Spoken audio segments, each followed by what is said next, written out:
Au niveau de ta rétine, tu as des cellules ganglionnaires à mélanopsine.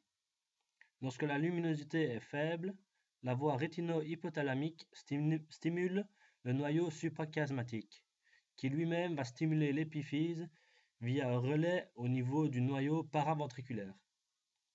L'épiphyse va donc sécréter de la mélatonine, qui est une hormone favorisant le sommeil.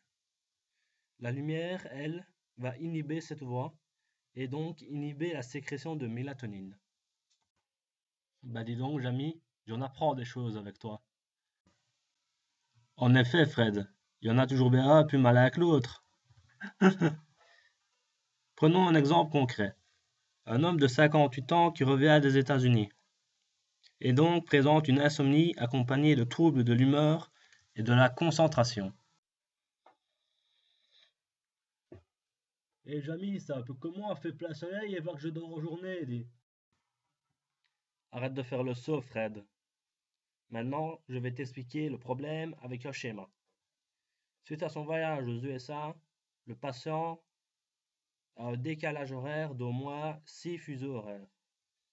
Ceci va conduire à une désynchronisation entre son horloge biologique interne, qui est le noyau suprachiasmatique, et les activités externes, comme par exemple l'exposition à la luminosité. Avant de continuer, il faut savoir que le sommeil est régulé par le cycle circadien éveil-sommeil et la pression de sommeil. Ici, suite au décalage horaire, en fin de journée, le patient sera toujours en phase d'éveil alors que la mélatonine commence à être sécrétée vu que la luminosité diminue. Le cortisol, une hormone favorisant l'éveil, est aussi sécrété selon un cycle circadien. Suite au décalage horaire, ce cycle sera décalé et donc la concentration de cortisol sera toujours élevée en fin de soirée et inhibera le sommeil. Le tout va donc provoquer une insomnie accompagnée de troubles de l'humeur et de concentration. Waouh, Jamy, tu en sais des choses. Mais dis, quel traitement est-ce qu'on pourrait lui proposer à ce monsieur? Très bonne question, Fred. On va lui proposer deux choses. Une administration de mélatonine qui va favoriser le sommeil et une luminothérapie qui va permettre à l'individu de se réadapter au fuseau horaire local. Jamy, c'est bien beau tout ça, mais t'as la chance que j'ai étudié mon dictionnaire médical.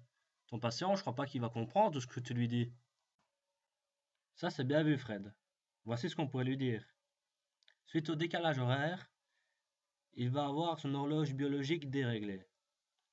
Vu que les processus physiologiques induisant le sommeil sont contrôlés par cette horloge biologique, le sujet aura donc une insomnie et des troubles d'humeur et de concentration.